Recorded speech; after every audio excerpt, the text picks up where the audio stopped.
பிரைஸ்லாட் my dear friends, எல்லாரும் எப்படி இருக்கீங்க? எல்லாரும் கிறிஸ்துவுக்குள்ள நல்லா இருப்பீங்கன்னு நான் விசுவாசிக்கிறேன். இன்றைக்கு கூட நம்மில் நிறைய பேர் நினைக்கலாம், ஏன் என்னுடைய ஜெபங்கள் கேட்கப்படவில்லை, ஏன் என்னுடைய ஜெபங்கள் கேட்கப்படவே மாட்டேங்குது அப்படின்னு நினைக்கலாம். நம்மளுடைய ஜெபங்கள் ஏன் கேட்கப்படவில்லை அப்படின்றதுக்கு நிறைய காரணங்கள் இருக்குது. அதில் ஒரு காரணத்தை பற்றி நம்ம இன்னைக்கு பார்க்க போகிறோம். ஓகேவா மை டியர் ஃப்ரெண்ட்ஸ்?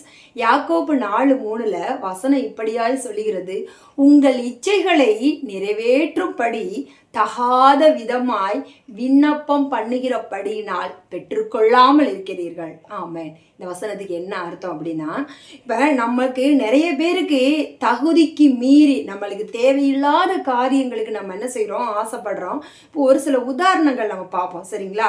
இப்போ நம்மளுக்கு ஒரு பைக் இருந்தால் நல்லது, நம்ம வேலைக்கு போகிறதுக்கு, நம்மளுடைய வேலைகளை செய்கிறதுக்கு, மித்த காரியங்களை செய்கிறதுக்கு இப்போதைக்கு நம்மளுக்கு ஒரு பைக் இருந்தால் நல்லது. ஆனால் நம்ம என்ன நினைப்போம், எனக்கு கார் வேணும், எனக்கு கார் வேணுமே வேணும், ஏசப்பா நீங்கள் எனக்கு கார் வாங்கி தாங்க அப்படின்னு கேட்கும் பொழுது ஏசப்பா அதை கொடுப்பாங்களா? நம்மளுக்கு தேவையானது பைக்கு தான். அப்போ ஏசப்பால கார் கொடுக்க வல்லமை இருக்குது. ஆனாலும் நம்ம தகுதிக்கு மீறி, நம்ம தேவையை மீறி நம்ம என்ன செய்வது, கேட்கும் பொழுது அது கிடைக்காது. அப்படிப்பட்ட ஜெபங்கள் நம்மளுக்கு என்ன, அது வாய்க்காது.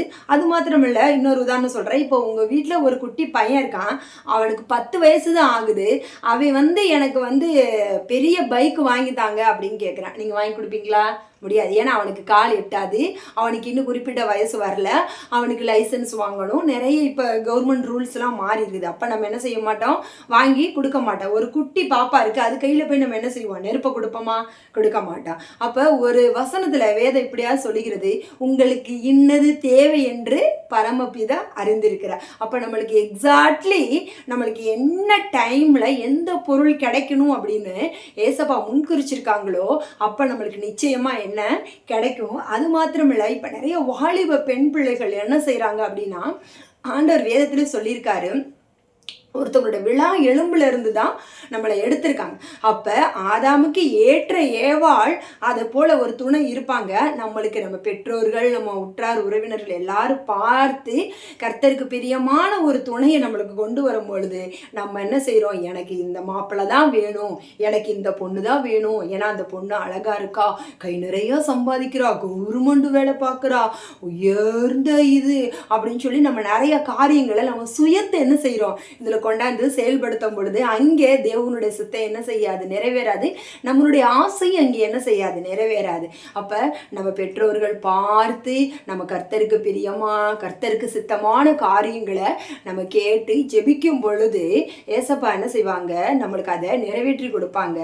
இன்னொரு இடத்துல ஒரு வசனம் சொல்லுது, கர்த்தர் சகலத்தையும் அதினதின் காலத்தில் நேர்த்தியும் செம்மையுமாய் செய்திருக்கிறார். அப்போ நம்ம ஒவ்வொரு நாளும் நம்ம சுய இச்சைகளுக்காக, நம்ம சுய விருப்பங்களையும், நம்ம சுய ஆசைகளையும் நிறைவேற்றுறதற்காக நம்ம போய் ஏசப்பாட்ட போய் கேட்டுட்டு எனக்கு ஏசப்பா தரலை, என்னுடைய ஜெபங்கள் கேட்கப்படலை அப்படின்னு சொல்லி நம்ம ஒருபோது என்ன செய்யக்கூடாது, நினைக்கக்கூடாது. நம்மளுக்கு என்னது தேவை, எந்த காலத்தில் எக்ஸாக்ட்லி எந்த டைமில் கொடுக்கணும் அப்படின்னு நம்மளை படைச்ச அது தேவனுக்கு தெரியும். ஓகேவா மை டியர் ஃப்ரெண்ட்ஸ்? நீங்களும் ஒவ்வொரு நாளும் தேவ சித்தத்திற்கு ஒப்பு கொடுத்து ஏசப்பாக்கு பிரியமாய் நீங்கள் ஜெபிக்கும் பொழுது ஏசப்பா நீங்கள் கேட்கிறதையும் கேளாத ஐஸ்வர்யத்தையும் உங்களுக்கு கொடுப்பாங்க. ஓகேவா மை டியர் ஃப்ரெண்ட்ஸ்? இன்றைய நாளிலும் கூட இந்த வேத வசனத்தின்படி கர்த்தர் உங்களையும் உங்கள் குடும்பத்தையும் உங்கள் பிள்ளைகளையும் கோடியாய் ஆசீர்வதிப்பாராக. ஆமென். ஹல்லேலூயா. Thank you my dear friends.